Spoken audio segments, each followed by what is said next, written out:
Assalamualaikum warahmatullahi wabarakatuh. Perkenalkan, nama saya Nida Nur Anissa, mahasiswi semester 1 Fakultas Ekonomi, Prodi Akuntansi Universitas Meijen Sungkono. Di sini saya akan membahas mengenai barisan dan deret yang berhubungan dengan ekonomi akuntansi. Dalam bisnis ekonomi, teori atau prinsip deret sering diterapkan dalam kasus yang menyangkut perkembangan dan pertumbuhan. Contohnya modal deret bunga majemuk, yaitu deret ukur, khususnya bagi hutang piutang. Hal ini berlaku bagi dunia perbankan atau siapa saja yang melakukan transaksi hutang piutang dengan modal ini, dan transaksi ini bisa disebut dengan kredit. Secara sistematis dirumuskan dengan Fn sama dengan P dikali 1 plus I pangkat N. P yaitu nilai investasi atau jumlah sekarang, I nilai bunga per tahun, dan N adalah jumlah tahun. Rumus di samping mengandung anggapan tersirat bahwa bunga diperhitungkan atau dibayarkan satu kali dalam satu tahun. Apabila bunga diperhitungkan atau dibayarkan lebih dari satu kali, semisal M kali, masing-masing I per M per termin, dalam satu tahun, maka jumlah di masa depan menjadi Fn sama dengan P kali 1 plus I per M pangkat N kali M. M sendiri artinya frekuensi pembayaran bunga dalam satu tahun. Suku 1 plus I dan 1 plus I per M dalam dunia bisnis dinamakan faktor bunga majemuk, yaitu suatu bilangan yang lebih besar dari satu bilangan yang dapat dipakai untuk menghitung jumlah di masa yang akan datang dari suatu jumlah sekarang. Dari rumus di atas, dengan manipulasi matematis dapat dihitung nilai sekarang apabila yang diketahui jumlahnya di masa datang. Mari kita simak untuk contoh soal yang pertama. Contoh soal yang pertama, yakni hitunglah pendapatan bunga sederhana dan berapa nilai yang terakumulasi di masa datang dan jumlah uang sebesar 15 juta rupiah yang diinvestasikan di bank selama 5 tahun dengan bunga 10% per tahun. Dari soal nomor 1, kita dapat menyelesaikannya dengan menggunakan rumus Fn sama dengan P plus P kali I kali N. P yakni jumlah investasi, I tingkat bunga tahunan, dan N adalah jumlah tahun. Dari soal nomor 1 diketahui bahwa P sebesar 15 juta rupiah, kemudian N jangka waktunya sebesar 5 tahun, kemudian I nilai bunganya sebesar 10%. Kemudian kita jadikan bilangan desimal, yakni 0,10. Kemudian kita hitung nilai investasinya terlebih dahulu, yaitu menggunakan rumus I besar sama dengan P kali I kali N. I sama dengan 15 juta dikali 5 dikali 0,10, dan hasilnya adalah 7.500.000 rupiah.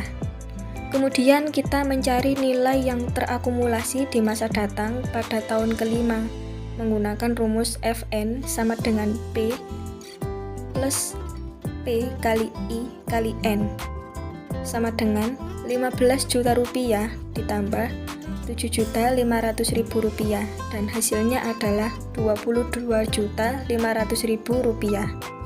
Dari soal tersebut disimpulkan, uang yang kita investasikan sebesar 15 juta selama 5 tahun, kita akan mendapatkan bunga sebesar 7.500.000 rupiah kalau uang tersebut tidak kita ambil atau diinvestasikan terus-menerus selama 5 tahun.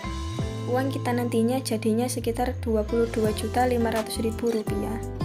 Kemudian kita lanjut ke contoh soal nomor 2. Contoh soal nomor 2 yakni seorang nasabah meminjam uang di bank sebanyak 5 juta rupiah untuk jangka waktu 3 tahun dengan tingkat bunga 2% per tahun. Berapa jumlah seluruh uang yang harus dikembalikannya pada saat pelunasan?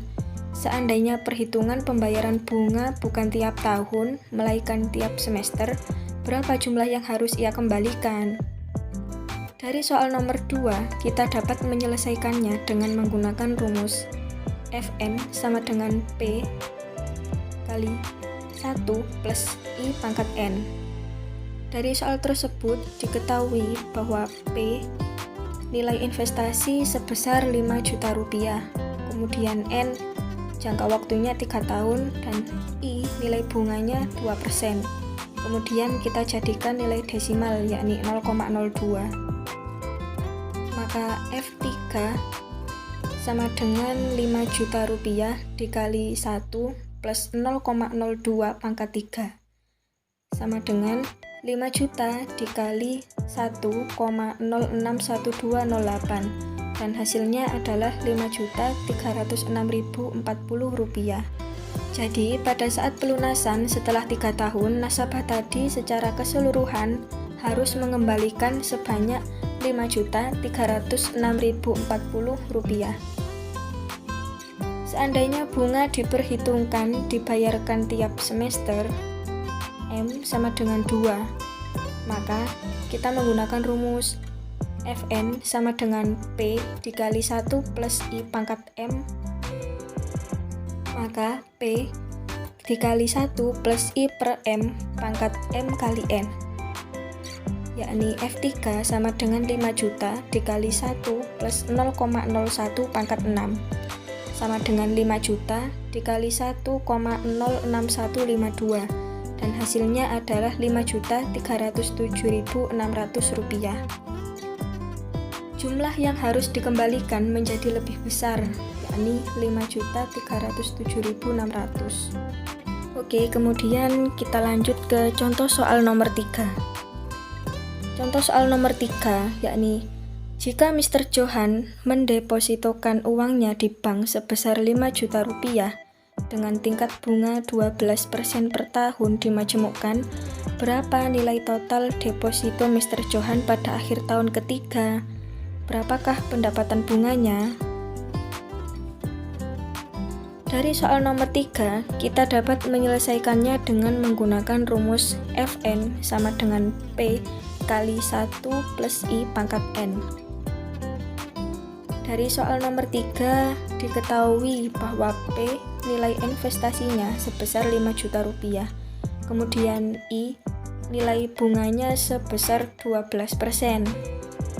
Kemudian 12% tersebut kita jadikan menjadi bilangan desimal yakni 0,12, dan untuk N jangka waktunya sebesar 3 tahun. Maka Fn sama dengan P kali 1 plus I pangkat N.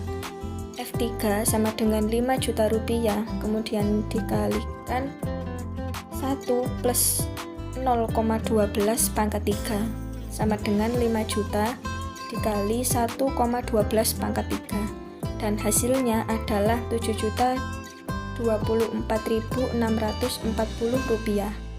Nilai uang yang ditabung Mr. Johan sebesar 5 juta rupiah selama 3 tahun akan mendapatkan sebesar 7.024.640 rupiah. Kemudian 7.024.640 rupiah dikurangi 5 juta rupiah, dan 5 juta rupiah itu adalah nilai investasi, dan hasilnya adalah 2.024.640 rupiah. Terima kasih, sekian contoh soal dan pembahasan materi barisan dan deret yang berhubungan dengan ekonomi akuntansi. Semoga bermanfaat dan jangan lupa untuk like, komen, dan subscribe. Terima kasih.